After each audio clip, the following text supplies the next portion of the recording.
Zico automatic വാച്ചിലേക്ക് വന്നു കഴിഞ്ഞാൽ മുമ്പിറങ്ങിയ പല മോഡലുകളിലും വൈൻഡിങ് ഓപ്ഷൻ ഇല്ല.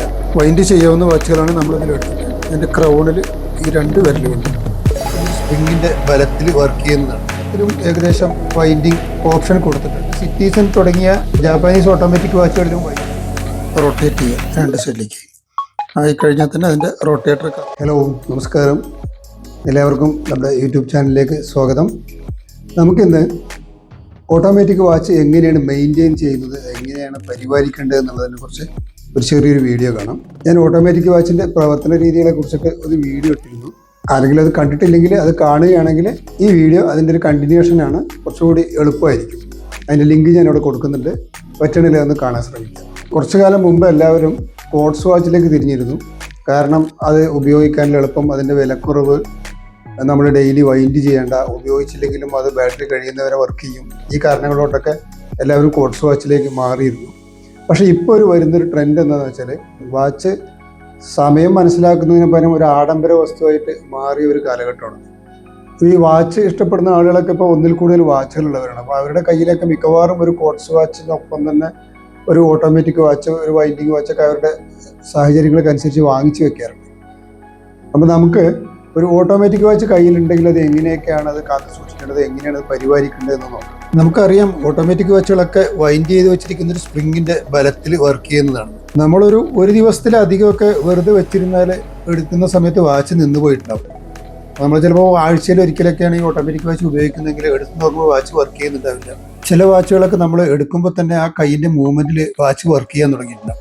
ഇവിടെ നമുക്ക് ചെയ്യാവുന്നത് വാച്ചിൻ്റെ ടൈം സെറ്റ് ചെയ്യുക, ഡേ ഡേറ്റ് സെറ്റ് ചെയ്യുക, എന്നിട്ട് വാച്ച് ഒരു 4-5 തവണ പതുക്കെ റൊട്ടേറ്റ് ചെയ്യുക. അതിൻ്റെ റൊട്ടേറ്റർ ഇളകിയിട്ട് വൈൻഡ് കയറുന്നത് പോലെ. കൈയൊക്കെ നല്ല മൂവ്മെൻ്റ് ഒക്കെ ചെയ്യുന്ന വർക്കുള്ള ആളുകളാണെങ്കിൽ അത് ധാരാളം മതിയാവും. പിന്നീട് നമ്മളത് കയ്യിൽ കെട്ടിക്കഴിഞ്ഞാൽ ഓട്ടോമാറ്റിക്കായിട്ട് അതിൽ വൈൻഡ് കയറുകയും വാച്ച് വർക്ക് ചെയ്യുകയും ചെയ്യും. അധിക സമയം ഇരുന്നൊക്കെ ജോലി ചെയ്യുന്നവരാണെങ്കിൽ കൈക്ക് മൂവ്മെൻ്റ് ഒക്കെ കുറവായതുകൊണ്ട് തന്നെ ഓട്ടോമാറ്റിക്കായിട്ട് വൈൻഡ് കയറാൻ പ്രയാസമായിരിക്കും. അത്തരത്തിലുള്ള ആളുകൾ വാച്ച് ഒരു 10-12 റൗണ്ട് വൈൻഡ് ചെയ്ത ശേഷം ഉപയോഗിക്കുന്നതായിരിക്കും നല്ലത്. സ്വിസ്മേഡ് ഓട്ടോമാറ്റിക് വാച്ചുകളിൽ എല്ലാത്തിലും ഏകദേശം വൈൻഡിങ് ഓപ്ഷൻ കൊടുത്തിട്ടുണ്ട്.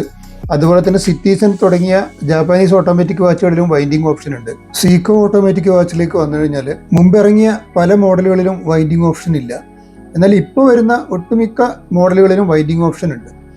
അപ്പോൾ വൈൻഡിങ് ഓപ്ഷൻ ഇല്ലാത്ത മോഡലുകളിൽ നമുക്ക് മുമ്പ് പറഞ്ഞതുപോലെ വാച്ച് റൊട്ടേറ്റർ ഒന്ന് നമ്മൾ ഇളകാൻ സഹായിക്കുക കുറച്ച് സമയം, അതിനുശേഷം വാച്ച് ഉപയോഗിക്കുക എന്നുള്ളതാണ്. നമുക്ക് ഓട്ടോമാറ്റിക് വാച്ച് വൈൻഡ് ചെയ്യുന്നത് എങ്ങനെയെന്ന് നോക്കാം. വൈൻഡ് ചെയ്യാവുന്ന വാച്ചുകളാണ് നമ്മളിതിലെടുത്തിട്ട്. അതിൻ്റെ ക്രൗണിൽ ഈ രണ്ട് വിരലുണ്ട് പിടിച്ച് വെറുതെ മോഡിലേക്ക് ഇങ്ങനെ ആക്കി കഴിഞ്ഞാൽ അതിൽ വൈൻഡ് കയറും. ഇങ്ങനെ ആക്കി കഴിഞ്ഞാൽ ഏകദേശം ഒരു റൗണ്ടാണ്. നമ്മൾ റെഗുലറായിട്ട് ഉപയോഗിക്കുന്നവർ അല്ലെങ്കിൽ കൂടുതൽ സമയം വർക്കുള്ളവരൊക്കെ ആണെങ്കിൽ ഒരു 3-4 റൗണ്ട് ചെയ്യുക, ടൈം സെറ്റ് ചെയ്യുക, ഉപയോഗിക്കുക. കൂടുതൽ മൂവ്മെൻ്റ് ഒന്നും ഇല്ലാത്തവരാണെങ്കിൽ ഒരു 10-15 റൗണ്ട് വൈൻഡ് ചെയ്ത ശേഷം ഉപയോഗിക്കുക, ടൈം സെറ്റ് ചെയ്തിട്ട് ഉപയോഗിക്കുക. വളരെ സിമ്പിളാണ്.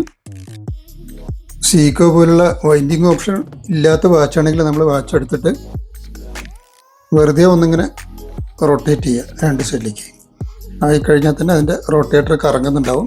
സംഭവിക്കുന്നത് നമ്മൾ റൊട്ടേറ്റ് ചെയ്യുമ്പോൾ ഇളകി കളിക്കുന്നതാണ് അതിൻ്റെ റൊട്ടേറ്റർ. അത് കറങ്ങിയിട്ട് ഓട്ടോമാറ്റിക്കായിട്ട് വൈൻഡ് കയറും. നമ്മൾ കൈയൊക്കെ അത്യാവശ്യം മൂവ്മെൻറ്റും വർക്കൊക്കെ ഉള്ള ആളുകളാണെങ്കിൽ ഒരു 3-4 തവണ ഒന്ന് ഷെയ്ക്ക് ചെയ്യുക, ടൈം സെറ്റ് ചെയ്യുക, ഉപയോഗിക്കുക. ബാക്കി ഓട്ടോമാറ്റിക്കായിട്ട് വൈൻഡ് കയറിക്കൊള്ളും. അപ്പോൾ വീഡിയോ എല്ലാവർക്കും ഇഷ്ടമായിരുന്നു. വീഡിയോ ഇഷ്ടമായെങ്കിൽ ലൈക്ക് ചെയ്യുക, ഷെയർ ചെയ്യുക. നിങ്ങൾക്ക് എന്തെങ്കിലും സജഷൻസ് ഉണ്ടെങ്കിൽ പറയുക, കമൻറ്റ് ചെയ്യുക. ഇതുവരെ സബ്സ്ക്രൈബ് ചെയ്യാത്തവരുണ്ടെങ്കിൽ ഒന്ന് സബ്സ്ക്രൈബ് ചെയ്താൽ ഉപകാരമായിരിക്കും. നോട്ടിഫിക്കേഷൻ ബട്ടൺസ് ഒന്ന് പ്രസ് ചെയ്യുക. അപ്പോൾ ഇതുപോലുള്ള വാച്ച് സംബന്ധിയായ മറ്റ് വീഡിയോകളുമായി വീണ്ടും കാണാം. Be happy always.